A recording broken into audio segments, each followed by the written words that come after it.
Bonjour à tous, merci pour cette invitation. Et effectivement, aujourd'hui, je vais vous parler des médicaments, un élément un petit peu en reflet aux présentations précédentes sur les aspects de physiologie. À titre de préambule, je ne vais pas parler du dopage, je ne vais pas parler du boosting, qui est une autre particularité du parasport. Je vais vraiment me concentrer aux médicaments et spécifiquement ceux associés au handicap.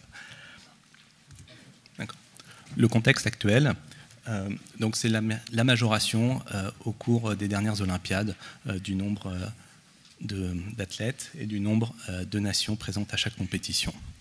Cette majoration de participants est associée à une majoration du niveau, de la performance. Et à titre d'exemple, si on regarde l'athlétisme, en particulier les hommes, et qu'on regarde quand ont été les derniers records olympiques, sur donc les sports olympiques, on a des dates très hétérogènes, en sachant que sur ce schéma-là, le vert correspond aux 3 dernières Olympiades.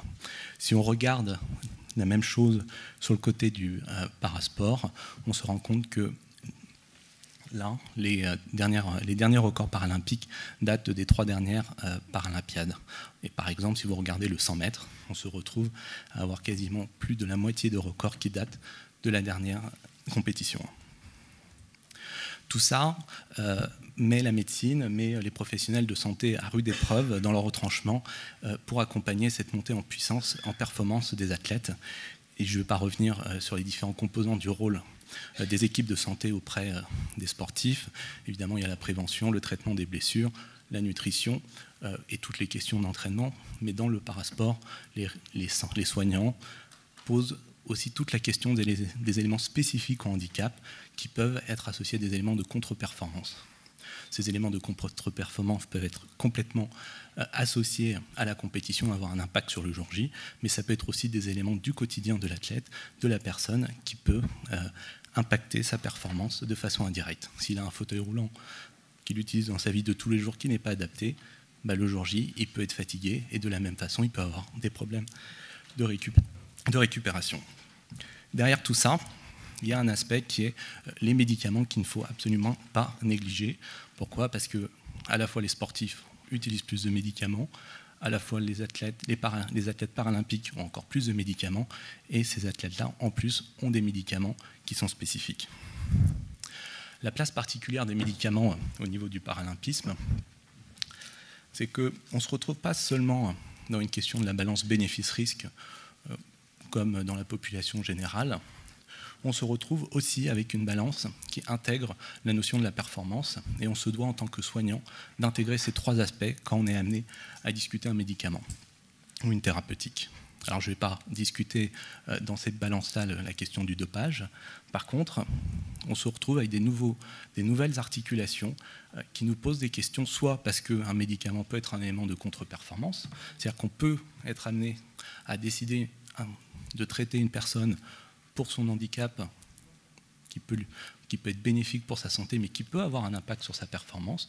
Mais on peut aussi se retrouver dans cette situation à envisager un traitement pour un patient qui puisse être bénéfique, qui a priori n'a pas de risque majeur en tant que tel, mais parce qu'il est dans une situation de performance, d'un seul coup, il peut se retrouver en situation à risque. C'est comme la voiture, c'est comme le fait de conduire. Il y a plein de médicaments qui ne posent pas de problème, mais si d'un seul coup la personne conduit, le médicament peut être un risque pour la personne. C'est la même chose dans la situation du parasport. La performance peut devenir un contexte à risque. Dans cette situation-là, je ne vais pas rentrer dans toute la liste des médicaments qui sont à risque pour les athlètes, parce que dans tous les médicaments qu'on retrouve chez les sportifs, on a plein d'études qui existent dans la littérature qui concernent les antalgiques, les anti-inflammatoires, les médicaments anti-allergiques, les médicaments pour l'asthme, et la littérature est extrêmement diverse et variée là-dessus. C'est un sujet complètement différent du dopage. Et je ne vais pas rentrer là-dessus. Ce qui m'intéresse et ce qui nous intéresse ici, c'est la question des médicaments spécifiques au handicap. La première étude qui avait été faite sur ce sujet-là, ça a été une étude sur les Jeux de 2024 à Athènes par nos collègues grecs qui ont publié en 2009 dans le BJSM. Et cette étude-là de manque d'informations et n'a pas été systématique. En fait, ils se sont appuyés sur les événements de contrôle antidopage pendant les épreuves pour poser les questions. Donc en fait, on est sur l'ensemble des athlètes à avoir environ finalement que 10%, 15% qui ont été évalués, seulement environ 80% d'entre eux donnent des informations. Donc on n'est pas sur une étude exhaustive, mais c'est la première étude d'envergure qui apporte des informations sur ce sujet-là. À l'inverse, une étude de nos collègues finlandais, là, beaucoup plus exhaustif sur cet exercice, parce qu'ils ont pris l'ensemble de leurs athlètes, olympiques et paralympiques, sur plusieurs années pour voir les médicaments qu'ils consomment régulièrement. On se retrouve avec des valeurs similaires à l'étude précédente, c'est-à-dire qu'on a des athlètes qui consomment environ 30%, qui ont un usage de 30% de médicaments, et en cas d'athlètes paralympiques, on est autour de 50% de consommation de médicaments. Dans cette étude-là, ils décrivent les usages des différents types de catégories de médicaments, comme je l'ai dit, un peu général dans le sport, les anti-inflammatoires, les relaxants musculaires, les médicaments anti-allergiques, mais ils n'abordent pas spécifiquement la question des médicaments associés au handicap. Pour l'ensemble de ces observations, ça nous a permis de rationnel pour faire une étude complémentaire et de s'intéresser finalement à l'usage des médicaments chez les athlètes sur la délégation française de Tokyo 2020. Donc on a eu dans cette étude-là 137 athlètes, environ 25% de femmes, environ un âge autour de 30 ans. Et quand on regarde les déficiences, on a la moitié d'entre eux qui sont des déficiences physiques neurologiques, environ 30% qui sont des déficiences physiques musculo-squelettiques, 20%, peut-être à 15% des déficiences visuelles et 5% des déficiences psychiques.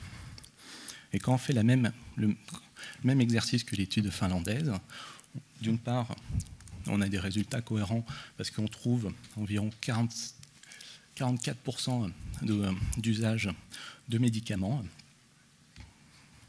Et quand on regarde les différentes catégories de déficiences, on se rend compte que ce sont les athlètes avec des déficiences physiques neurologiques qui ont le plus gros recours à des traitements associés à leur handicap.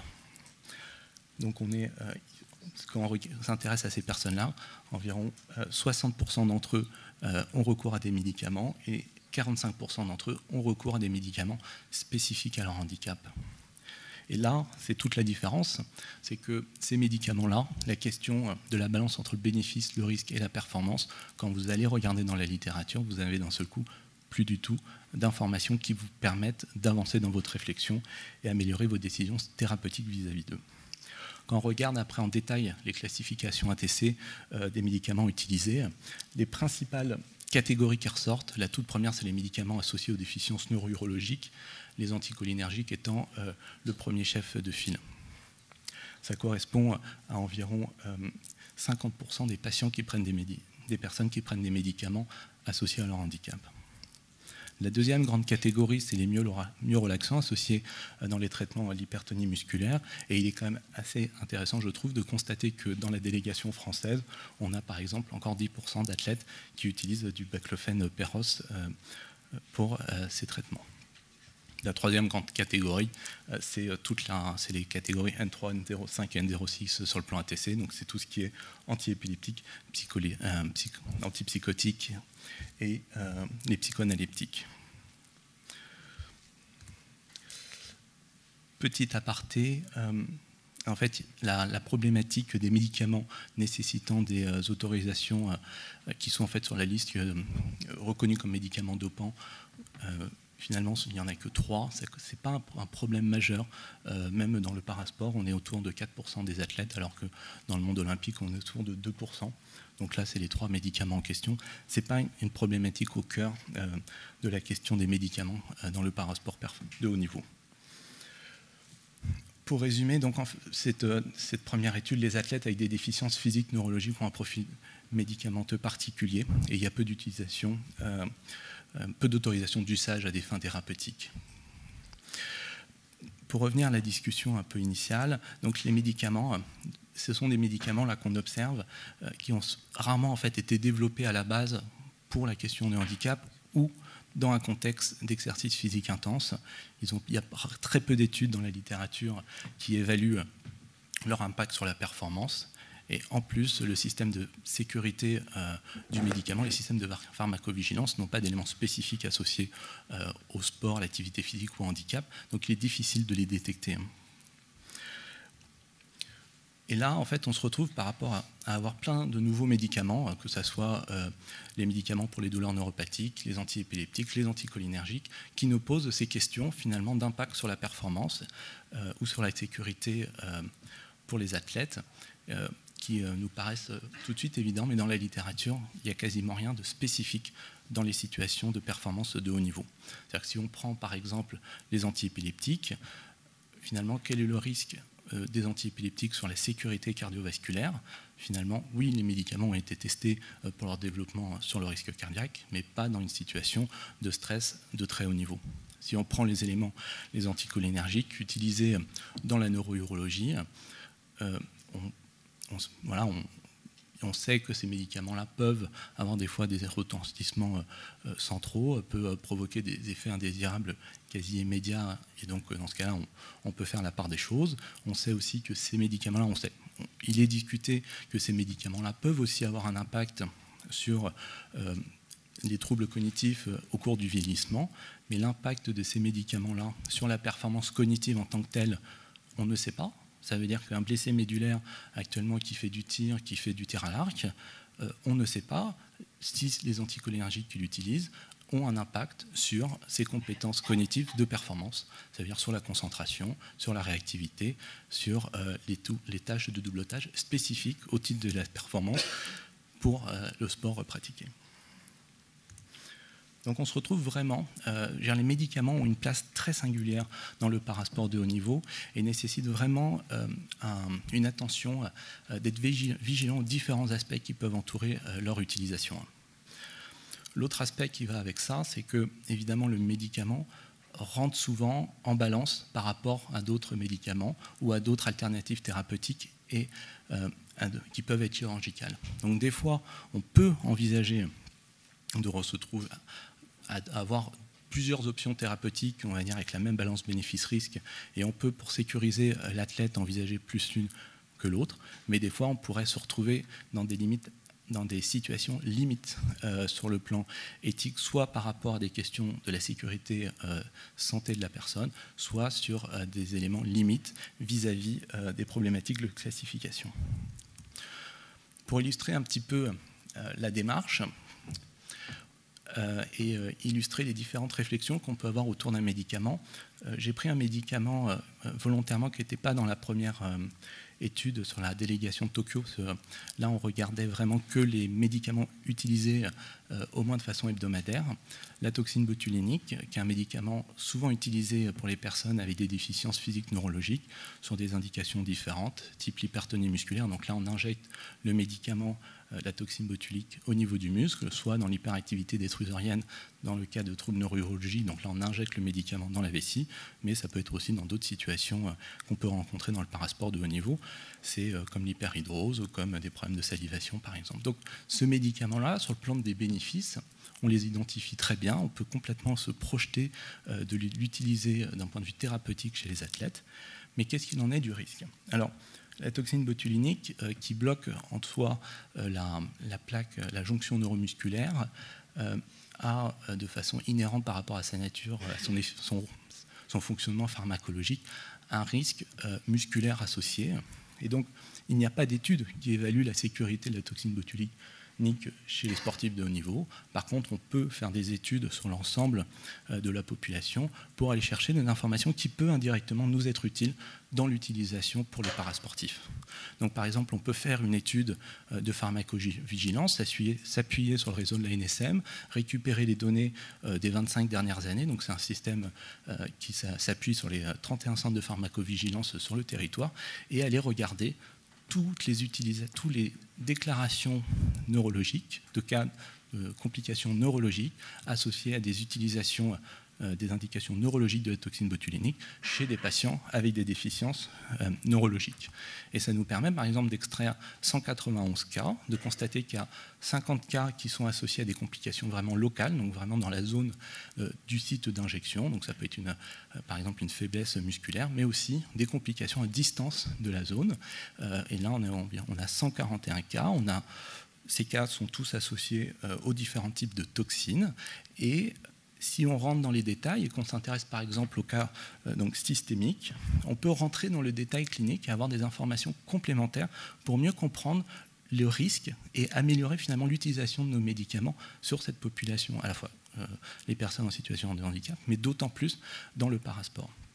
Donc on peut à la fois identifier la répartition des symptômes, on se rend compte que des fois ils peuvent être isolés, des fois ils peuvent être en groupe, on peut avoir des données temporelles concernant ces symptômes, donc par exemple que souvent les complications suite à des injections de toxines apparaissent au bout de 11 jours et durent environ 2 mois, ce qui est complètement cohérent avec la pharmacocinétique et la pharmacodynamique de la molécule, que le pronostic est globalement bon, c'est-à-dire que plus de 90% des patients ont récupéré au moment de la notification, et on peut même faire des analyses en réseau des symptômes pour voir ce qui sort principalement dans ces situations-là, et c'est les complications finalement de fatigue musculaire, de faiblesse musculaire, de troubles de fatigue respiratoire qui sortent au premier plan et donc qui peuvent de fait complètement impacter l'athlète de haut niveau si on se retrouvait dans cette situation-là. On peut même aller plus loin dans les détails, regarder les doses utilisées, les doses les plus couramment utilisées, et se rendre compte que, par exemple, quand on utilise, que dans les cas déclarés, par exemple dans les injections intradétrusoriennes, les doses de toxines onabotuliniques de 200 unités sont rarement mises en cause. Donc finalement, envisager un traitement à 200 unités dans la vessie pour des patients para-athlètes, on a un risque minime. Si on passe à 300 unités, là, le risque peut se poser. Peut-être que ce changement de dose doit des fois être géré un peu différemment par rapport à des personnes qui n'envisageraient pas une compétition.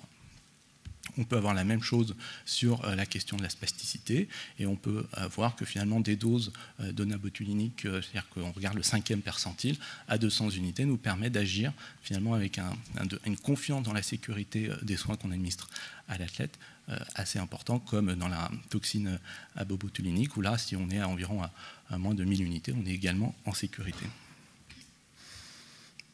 Donc, par exemple, ces études nous permettent, de façon indirecte, de mieux appréhender la clinique et la cinétique des médicaments qu'on utilise, de mieux appréhender les doses qu'on utilise, et donc de mieux aider la thérapeutique qu'on peut avoir par rapport aux échéances sportives, et mieux sécuriser notre rôle d'équipe soignante autour de l'athlète pour diminuer au maximum les situations de contre-performance. Comme je vous l'ai dit, il y a des alternatives possibles. Là, on est sur la question de l'hypertonie musculaire. On peut avoir des médicaments péros, on peut avoir des chirurgies. Sur le plan de la neurourologie, des injections intradétrusoriennes, on peut avoir aussi des chirurgies envisageables. Il peut y avoir d'autres alternatives comme les anticholinergiques dont je vous ai parlé tout à l'heure.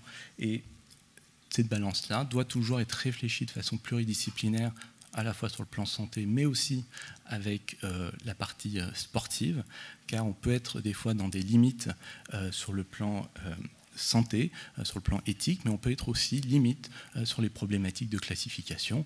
Et par exemple, si on prend la limite qui fait la différence entre une classification T33 et T34, ce sont toutes les deux des classifications où les sportifs ont une déficience extrêmement sévère sur le plan moteur ou membre inférieur, mais ce qui va faire la différence entre les classifications sont finalement le degré de déficience moteur au tronc ou au membre supérieur, où on va passer de léger à modéré, par exemple, et ça peut tout simplement être modifié par la thérapeutique. Donc, ce qui est important, c'est d'être averti, d'être des usagers, des professionnels de santé ou des professionnels du sport, avertis de ces éléments-là pour savoir bien les articuler tous ensemble dans l'accompagnement qu'on fait des sportifs de haut niveau. Donc, en conclusion, les para-athlètes ont plus de médicaments, principalement ceux avec des déficiences physiques neurologiques. Ces personnes-là ont un profil médicamenteux particulier qu'il faut savoir prendre en compte sur leurs bénéfices, leurs risques et sur l'impact sur la performance. Et il peut y avoir des problématiques éthiques possibles et être averti est une des choses les plus importantes. Voilà. Merci pour votre attention. Merci beaucoup Vincent.